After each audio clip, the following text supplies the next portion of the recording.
My name is JR. I work in Red Hat as a senior software engineer in the Windows container team. So what my team does is enable the ability to bring Windows node alongside the usual Linux worker nodes within the OpenShift clusters so that users can run Windows workloads inside the OpenShift. So it's opening a new window to have a different kind of workload running in OpenShift. So those clusters are named like hybrid clusters. So you have like a mixture of Windows and Windows workloads running together in the same cluster. So that's a little bit on me. A question that I have for you guys today is how many of you have ever had to SSH or get a remote desktop session inside a node to debug something that is happening inside that node? Okay, quite a few hands. What I'm going to present you today is something that may help to do that, since most of the time you need to do that outside of the OpenShift or the Kubernetes ecosystem. You need to like circumvent somehow some hacks in order to get into a node. This is the problem that this feature that I'm going to present is about to solve, right? Getting away on finding logs in those nodes within the OpenShift or the Kubernetes ecosystem. So that is like more or less the session review that I'm going to present, going to explain why I'm recommending this, the problem that is trying to solve, what is actually happening to solve this problem, how it works behind the scene, like architectural review of the log query feature. We're going to run a live demo to see it in action, and we're going to have some time at the end for our Q&A. Since this is more on the Windows side, and it brings more value on the Windows side, I'm proposing a start over, and instead of seeing like Linux and Windows, I'm proposed to do Windows and Linux, right?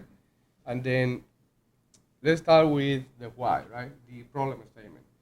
Picture this.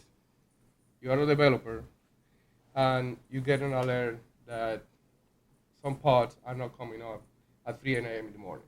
So you need a quick response tool that give you like something is happening, but you don't know why. Usually, those type of problem requires time, since you need to get access, set up different kind of tools in order to access to a node, and that is the traditional problem that we are usually facing, right? Let's say in a big enterprise where you're running 100 Windows or Linux node, you may need to gain SSH access or remote desktop access to each of them individually. Most of the time, the teams that maintain those machines, those VMs, are not responsible for running the cluster, right? Since you are going outside of the cluster, that process may take time. In the Windows specific case, you need to deal with different set of tools, export data, analyze the data in a different scenario. With the log query feature, you get all those benefits for granted. You will have the ability to get into the Windows node or the Linux node. So what is the no-log query feature? The no-log query feature will let you view and query files and services. And this is one of the most important part, right? Querying services that run inside of the node. This is not new. This feature has been around since 2023. It was released on Kubernetes 127. Got promoted to beta in 130, and upstream is actually pushing on GA as we speak. So how it works behind the scenes, it uses and extend the proxy logs endpoint that kubectl exposes, right? So the only tool that you need in order to use it is kubectl. You hit the proxy logs endpoint. You need to know the name of the node, and then you basically can do the command that you need to execute without getting too complicated on a different syntax. The query option is what this is introduced in this no-load query feature. And there is different ways on how you can play with it. The query is the entry point. The pattern option gives you the ability to filter on a specific text that you want to find in the log stream. You can filter based on time with the since and until. You could do the last number line similar to tail on how it works in Windows. So in the bash command, the boot option is specific for Linux. If you want to see logs from previous boot, you could like filter that based on the number of boot that you want to see. Um, you can see these not like a dummy service that can put and extract logs from a specific node. I'd say like an intelligent service since it has some heuristic in order to pull the logs based. You don't need to know what the logs are in order for the service to pull it, right? Um, and the mechanism that it uses is it first looks for the native OS logger for the applications. Let's say in Linux, it will try to use the whatever is stored in journal D using journal CTL. In the Windows counterpart, it will use the Windows get event. Then, if there is no service that is returning based on that, it will start looking for the file using the name of the service that you provide. The places that it looks is first it looks into var log using a file that contains just the name of the service. Then it attach the .log extension. It tries to find a file with that. And then it looks for a directory pattern where you have the service dash the service.log. And it tries to find files or services that match the service name. Down here, I'm showing an example on how you can query a node.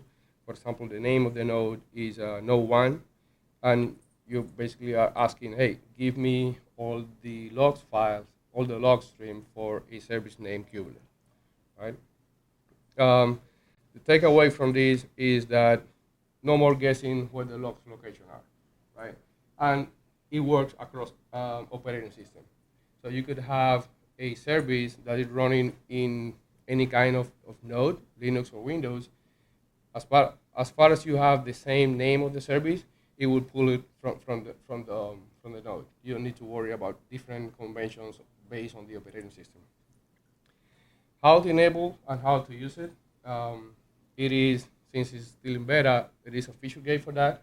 The name of the feature gate is, of course, no log query, and you have to have it in true in order to, in your kubelet configuration, in order to use it. And as a safe check, it has the system log query option that it has to be true as well. And since it is an extension of the existing log endpoint in the proxy endpoint for the kubelet, then you need the log handler in true as well. So it's like a three-step dependency, but once you have got it all done, then you will be able to use the feature in any of your nodes. In the left side, I'm showing a snippet on how the kubelet configuration will be using these three options. And lastly, you make sure you have your app back in place, since you need to access the logs and the proxy endpoint in order to use it. A real-world example could be something like, let's say, I need to find an easy way, a quick way, on how to find out across all my controls plane node what's happening with the cloud node manager. All right, thank you. So you can easily automate that. The only thing you need to do is a bash script that will loop across all the control place node, just one line hitting the proxy logs endpoint, and you say, give me for the cloud node manager, which is the, for example, a CCM service that works for Azure in this case, give me all the messages that contains the text error and return the last 5 of them, right? So this will give you like a quick overview what's happening in the control place node for this specific service. Another example, and a common one, by the way, is that you need to debug networking issues in a Windows node because a pod is not coming up, right? So as I mentioned before, usually what you need to do, get a Windows expert. Most of the time, there is a specific skill set in order to deal with a Windows node, right? And then request access to that specific machine. Large organization probably takes time to do it. Deal with the complexity of the Windows Event Manager, which is like a very heavy UI. Find the service that you need to look for, filter for the event, and most of the time, get all that data and put it in a different tool, VS Code, something like in order for you to search quickly. So that process may take up to 30 minutes, probably, in a good day. Probably days if you need to wait for access. With this feature, you could take it in 10 seconds. You are still in Kubernetes, right? You are still using your RBAC permission, so full audit trail of what happened, who did it, and you will get the same logs outside of the Windows node. There is a better way of how to use this, and there is a kubectl plugin that you can install, and it will make easier so that you need to repeat like the full URL of the API, right? So it will make it more, let's say, intuitive to use with kubectl, right? In the top side of the slide, I'm putting like the equivalent one using the API, but down I'm using the equivalent one using the plugin, right? So you do kubectl log query, which is the name of the plugin, the name of the node, the name of the service that you would like to query, the text that you're looking after, and in this case, bring me the last line. This plugin could be installed from source, download the binary, or basically use CRU, since it has been published in the CRU index as well. For those that you don't know, CRU is like the package manager for all the kubelet plugins. Is like the npm or pip from Python, but for kubelet. So the plugin is available. So you just need to execute kubelet CRU search, the name of the plugin, which is no logs, and you will have it right there, ready to install. All right. So let's move into a demo, and let's see how this works. Bring in a terminal. I do have a live cluster, but I pre-recorded this in order. Let me probably, if I switch,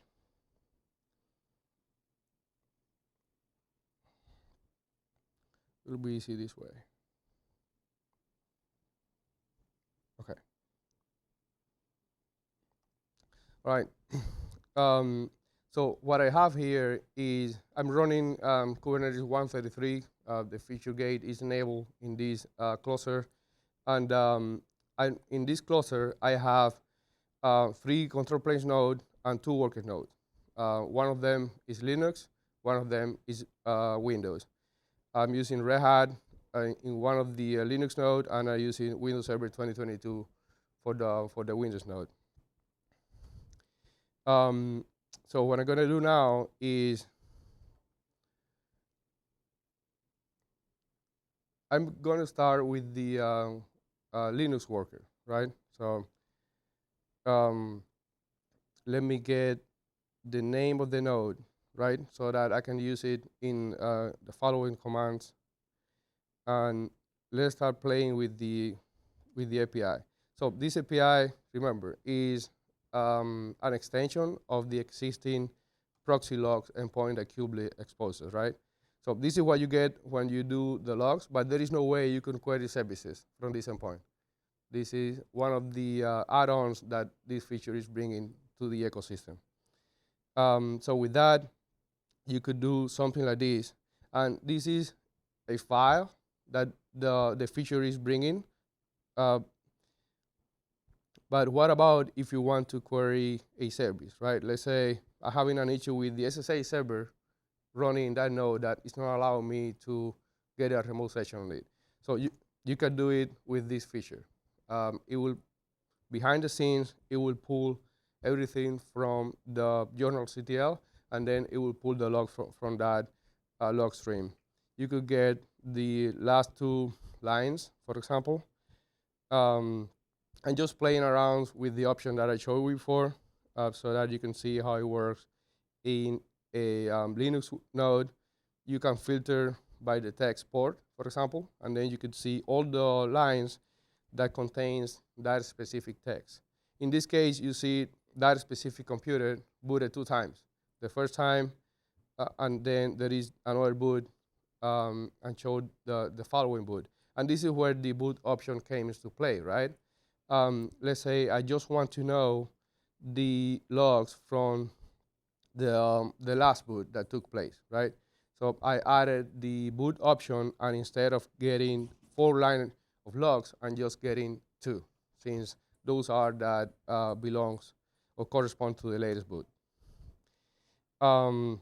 In the same sense, if I want to use the oldest one, I can just tweak the option, and I will get the corresponding. For the times ones, let's say I would like to get something that happened the last hour. In the same sense, I can play with the since time command, and it will give me like nothing happened in the SSH server in the last hour, right? So let me go back and start playing with the Windows node right now. So this is the workers node that I have. I'm going to save the name of the Windows node. I'm using the label, the OS Kubernetes.io OS label in order to filter out the Windows node. And let me show you in this case how the kubelet configuration looks like for that specific node. For that, I'm going to use the proxy config.c endpoint so that you can see, well, actually, it's like a bit hard to see it there. Let me get JQU and create some script here to filter out the 2 options that we are looking after, right? The system log query, the load node query, and the feature gate. And we have all them set to true in this Windows node. The equivalent happened with the Linux worker as well, right? So now I can get creative and start playing with this feature. This is the files that I get in the Windows node. For example, I can query any of them with this feature, but also I can query a Windows-specific service. And this is what this feature adds the most value, right? Before, there were no way to do that.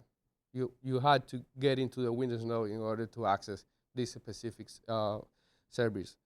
And you can see this is how the behind the scenes win get event PowerShell commands returns and give me the last line for this specific service. Instead of using the kubelet API directly, I'm going to use the plugin. I do have the plugin installed here in my system already. Let me do help, for example, so that you can see the option that I have. And so I will do the equivalent command that we saw before here in the full API, but with the plugin, right? In this case, it will give me all the logs that are in C bar log, which is the equivalent log directory in the Windows node. That basically this, right? So I'm just showing the difference on using the plugin live or consuming the API directly. The output is exactly the same. Next, let's start playing with the options a little bit. with the Windows node, right? In this case, I'm going to query for the Windows WMI service, which is the one in charge of the instrumentation in Windows, and get the last 2 lines of logs for that service. Here you can see how it works. So next, I'm going to propose to do something live. Let's see. I'm going to split the screen in 2. And in the top, I'm going to play with the, we'll try to pull logs from a service that doesn't exist, right? In the bottom part of the screen, what I'm going to do is create a new service on the fly, right?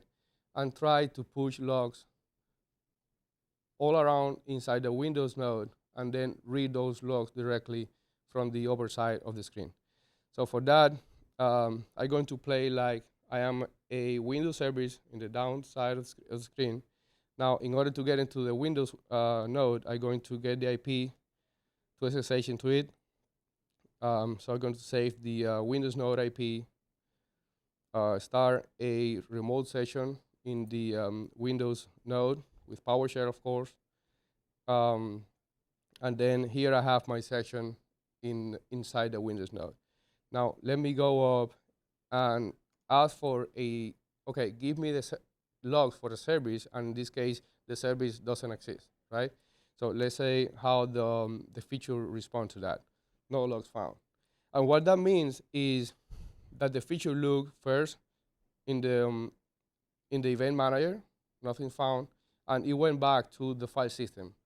And it means that there is no file with that name in C bar logs. There is no file with that name .log extension, and there is no file on a directory with that name that have a log file with the same name. All right, so let's go down. Let me registry a new application event source in Windows. This is the way how to do it in PowerShell. And then I do have my application, and then let me publish the first event, right? The first line in the log for this specific service that we're creating right now. So let me go back up and query, execute the same command that I did before, and now you can see that it's returning, saying hello, the same output that I created in the command. What I did, I just watching for everything that is getting created in that file. Not the file, since this is going through the Windows log event manager, right? So this is going to the Windows registry. There is no, that text is not in the file system. And then I'm going to push a little more like lines to that log so that you can see it, how it works and how it gets populated by the feature. Yeah, I think with those 3, I can play and get some query similar to what we did in Linux. Let's say I would like to get the logs that match the pattern error, right? For the Windows service that I just created. And to do that, it's basically giving me, from the 3 lines of logs that I had, it's just bringing me the one that contains the word error.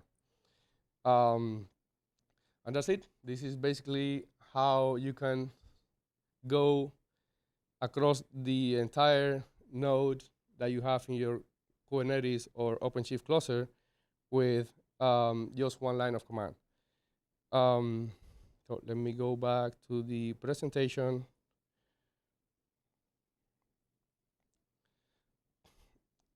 So as a conclusion, you could see that, and the takeaway basically is a tool that you can do in 1 line of code that will hit any node, no matter the operating system or the configuration, a specific configuration of the service that you want to pull. You just need to know the name. And the no-log query feature will do everything for you. Use the plugin for a better user interface. And yep, that's basically it. Any question or comments, if you want to reach out to me, I'm in the SIG Windows community.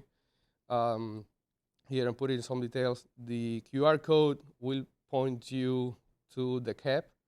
These features were developed by, and probably promoted most, by Arvin, a former colleague of ours in OpenShift. And he did an amazing job on depicting all the needs and the description for this feature in the CAP. So that QR code will take you there. The URL is also here in the screen.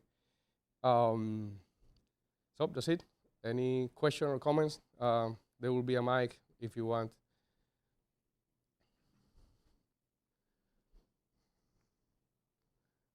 All right? Perfect. Thank you.